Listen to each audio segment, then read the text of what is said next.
হলো? আসছি আসছি বাবা। উফ, এত তাড়াতাড়ি করা যায় নাকি? নিন ম্যাডাম, আমি রেডি। ঠিক আছে? তা শুধু রেডি বললেই হবে? স্যালুট করতে হবে না? ও হ্যাঁ, নিন। কি করছি আমি? দূর। সত্যি বাবা, আপনি ভয় পেয়ে গেলে এত ঘাবড়ে যান, কি বলবো। তা মায়ের নামে এত ভয়? শুনুন, আমি ভয় পাই না। ভয়টা আমি পাই না। আর আপনি এত স্বার্থপর কেন? হ্যাঁ, আপনাকে আমি কত সুন্দর সময় মতো জাগিয়ে দিই ঘুম থেকে, আর আপনি আমাকে ছ্যাঁকা দিয়ে ঘুম থেকে তুললেন, আর এখন আমাকে ভয় দেখাচ্ছেন। এই, আপনি তো ভয় পাচ্ছেন কেন বলুন তো? এরকম করলে কিন্তু অপু গোয়েন্দা আপনাকে অ্যাসিস্ট্যান্ট হিসেবে অ্যাপয়েন্ট করবে না, বলে দিলাম। আচ্ছা, পুলিশকে সব বলা আছে তো? হ্যাঁ, ওরা সবাই তককে তককে থাকবে। কিন্তু আমার ইশারা যদি ওরা বুঝতে না পারে, যদি ওকে ধরতে না পারে আমার ইশারা করার সাথে সাথে? আপনার ইশারা ওদের বুঝে যাওয়া তো উচিত, কারণ ওদের সবকিছু বলা হয়েছে। কিন্তু অপু, আমি কিন্তু আপনাকে একা ছাড়বো না, আমি আপনার সাথে যাব। আপনি যাবেন আমার সঙ্গে? কেন? কেন যাব না? এই বিপদের মধ্যে আমি আপনাকে একা ছাড়তে পারি না, কিছুতেই না। আপনি বিশ্বাস করুন, আমি একাই পারবো। না না না, আমি যাব বলেছি যখন, আমি যাব, আপনার সাথে আমি যাব। কিন্তু আন্টিমান তো আপনাকে জিজ্ঞেস করবে কোথায় যাচ্ছেন, কেন যাচ্ছেন। উনি যদি আপনাকে আটকে দেন, তখন কি করবেন?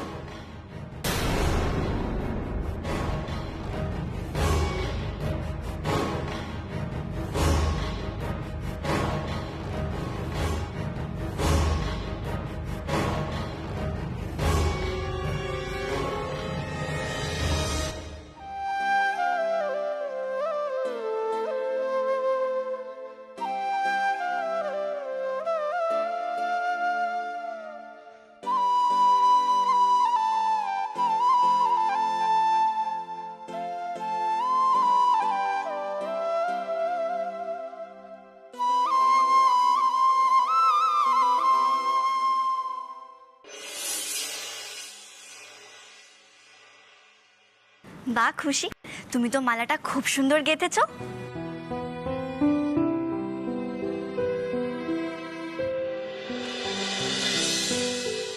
সত্যি দিনে দিনে আমাদের খুশিটা একেবারে করিতকর্ম হয়ে উঠেছে।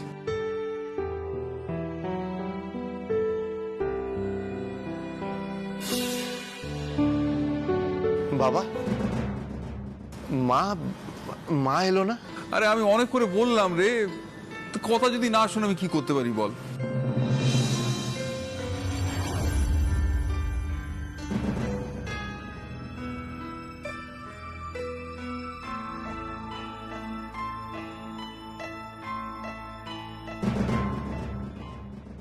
দেখেছো, জানতাম দিদি আসবে না। বেশ হয়েছে আসেনি। না না, এবার অনুষ্ঠান শুরু করে দাও। আমরা সারা দিন ধরে আজ কবি প্রণাম উদযাপন করব।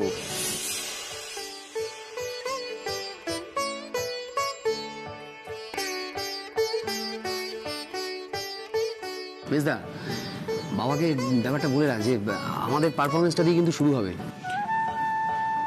না, যেটা লিস্টে আছে সেটাই হবে। আরে না, মানেটা কি? ইয়ার কি হচ্ছে নাকি? তুই গিয়ে বল না, হবে না কেন? আরে তুই চুপ কর না, আগে পরে পরে, আগে যা হবে পরে দেখা যাবে, এখন শান্ত হয়ে দাঁড়া। এই জন্য কিন্তু আমি শুরু থেকে বলেছিলাম যে আমাকে এসবে রাখিস না।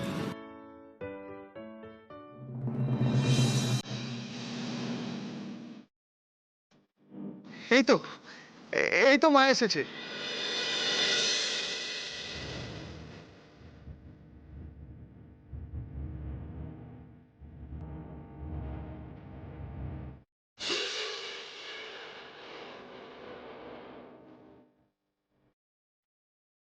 আরে এসো এসো অবলা, কি সৌভাগ্য, বসো।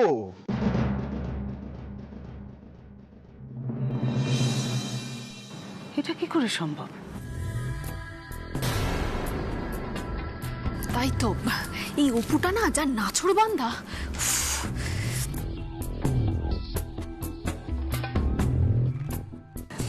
কিরে দিদি, তুই যে আসবি না বললি এখানে?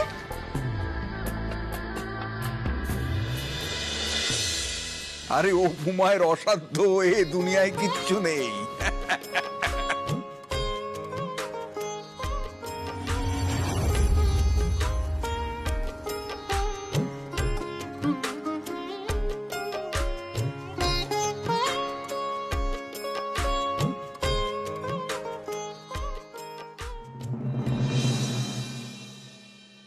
সত্যি অপু, ইউ আর গ্রেট। সত্যি অবলা, তোমাকে বুঝিয়ে শুনিয়ে এখানে নিয়ে আসতে কালখান ছুটে গেল আমার, আর উপমা কি বললো তুই চলে এলে।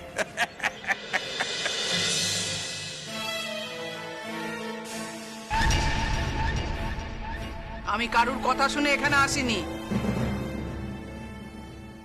তাহলে এলি কেন?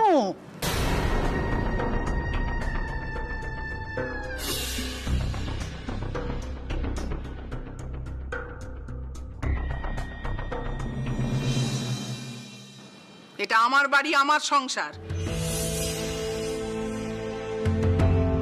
প্রতি বছর এই বাড়িতে রবীন্দ্র জয়ন্তী উৎসব পালিত হয়।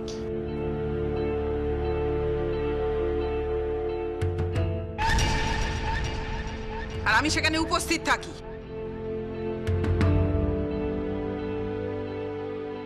আমি যদি না থাকি তাহলে রবি ঠাকুরের অপমান হবে না?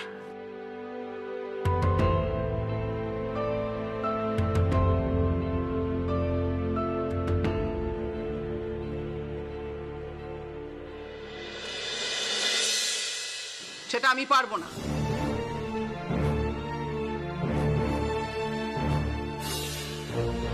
আমি তাই এসেছি।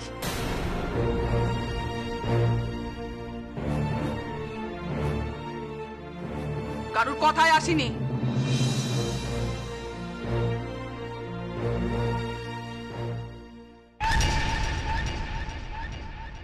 আচ্ছা ঠিক আছে ঠিক আছে, এসে গেছো, ব্যাস সেটাই হচ্ছে বড় কথা।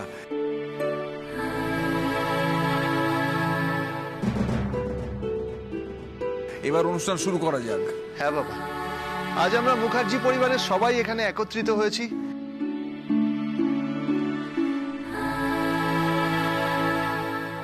বিশ্ববরেণ্য কবিগুরু রবীন্দ্রনাথ ঠাকুরের 160তম জন্মবার্ষিকী পালন করার জন্য।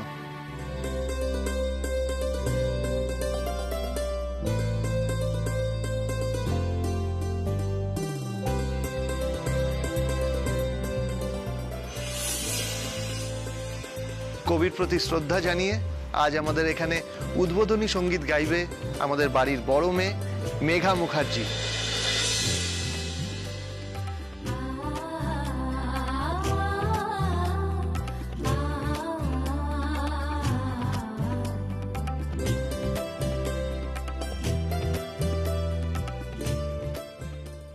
আর তার গানের সাথে নৃত্য পরিবেশন করবে আমাদের বাড়ির ছোট মেয়ে বর্ষা মুখার্জি।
আর বাইরে এমন এমন কীর্তি করে বেড়াও, দেশে সব ছবি ভিডিও, তোমার বাড়ির লোক দেখলে না তাদের চোখ কপালে তুলে হার্ট ফেল করবে।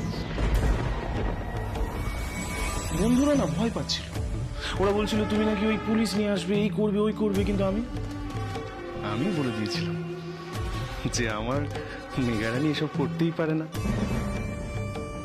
কারণ আমার মেঘারানী জানে যে রাহুলের কাছে তার অনেক মিষ্টি মিষ্টি ছবি আছে, আর তাই মেঘা রানী যদি ভুল করেও এসব কিছু করে তাহলে তার সমস্ত ছবি রাহুল চাইলেই চারিদিকে ছড়িয়ে দিতে পারবে। না না না, প্লিজ তুমি আমার ছবিগুলো চারিদিকে ছড়িয়ে দিও না। ছবিগুলো চারিদিকে ছড়িয়ে দিলে আমি শেষ হয়ে যাব। আমার মরে যাওয়া ছাড়া আর কোনো উপায় থাকবে না।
বাড়ি থেকে গয়না এনেছি, অনেক গয়না।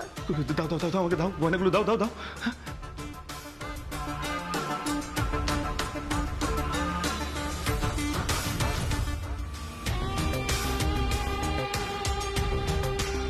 আমি বরং এই কটা দিন, মানে ওই 2-3 দিন আমি এই সামান্য গয়না দিয়ে আমি চালিয়ে নেবো। তুমি বরং একটা কাজ করো, আগামী 3 দিনের মধ্যে 3 দুগুণে 6 লাখ টাকা আমাকে এনে দাও। তারপর আমি তোমাকে কথা দিচ্ছি, তোমার সমস্ত ছবি ভিডিও সবকিছু ডিলিট করে দেবো, প্রমিস। রাহুল, তুমি কি করে এতটা নিষ্ঠুর হতে পারো? আমি কোথায় পাবো এত টাকা? আমি কি করে পাবো আমি 6 লাখ টাকা? আমি কি করে পাবো আমি 6 লাখ টাকা? চাপ বাবা, আমি কি জানি? প্লিজ তুমি আমার সাথে এরকম করো না। তুমি কি চাও আমি সুইসাইড করি? কি না শোনা, এইসব কি বলছো বলো তো তুমি? আমি এসব চাইতে পারি? আচ্ছা ঠিক আছে, আমি তোমাকে কনসিডার করছি। তুমি আপাতত আমাকে 2 লাখ টাকা এনে দাও। Happy? Now smile please. 2 lakh টাকাই বা আমি কোথায় পাবো? অলরেডি এই গয়নাগুলো আমি বাড়ি থেকে চুরি করে নিয়ে এসেছি। বাড়িতে এতক্ষণে সবাই হয়তো জেনে গেছে। তুমি দয়া করে আমার সমস্ত ছবিগুলো ডিলিট করে দাও রাহুল, প্লিজ। আমি তোমাকে আর টাকা দিতে পারবো না। দেখো, তোমাদের ফ্যামিলি বিজনেস, তাই তো? সেখানে প্রত্যেকটা দিন কাঁচা টাকা আমদানি হয়, আর সেখান থেকে তুমি সামান্য কটা টাকা সরাতে পারবে না? পারবে, পারবে, সব পারবে, চাইলেই পারবে। আচ্ছা ঠিক আছে, আমি তোমাকে আরো 1 দিন সময় দিলাম। তুমি 4 দিনের মধ্যে আমাকে 2 লাখ টাকা এনে দাও।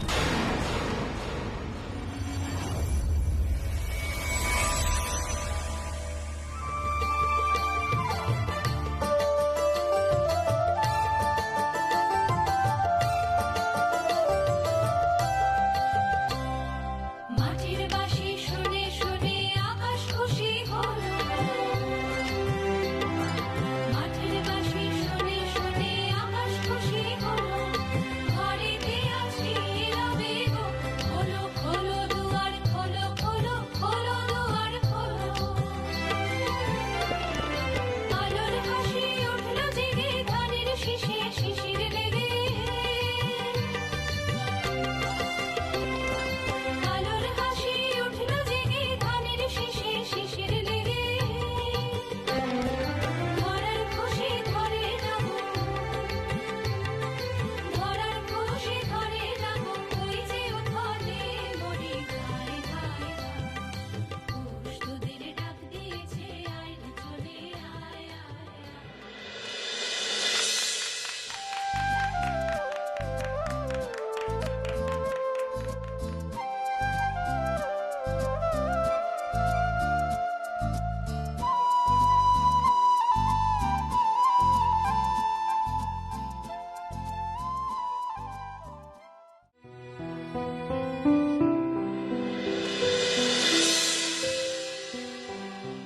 কি হয়েছে খুশি?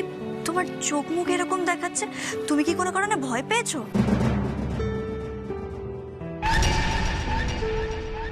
ও ছোট বৌদি, আমি তো কোনোদিন স্টেজে যাইনি, আমার খুব ভয় করছে, কবিতাও বলিনি, খুব ভয় করছে। ভয় কিসের খুশি?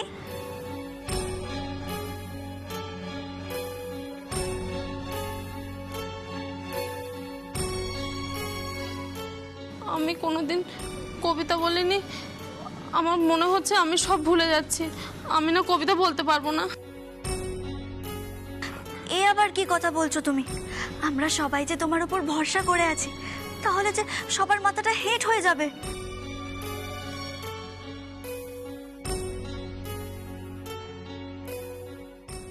যত সময় যাচ্ছে তত আমার বেশি ভয় করছে, যত দেরি হবে তত আমি আরো ভুলে যাব। আচ্ছা ঠিক আছে, তুমি ভয় পেও না, দাঁড়াও, আমি তোমার কবিতাটা আগে বলানোর ব্যবস্থা করছি, ঠিক আছে?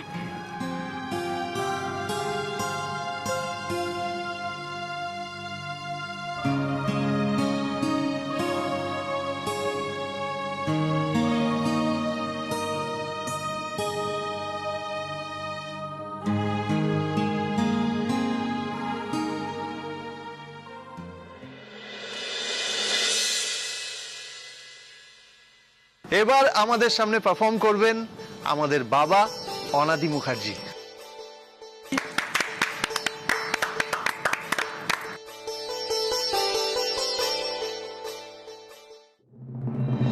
না না দীপু, না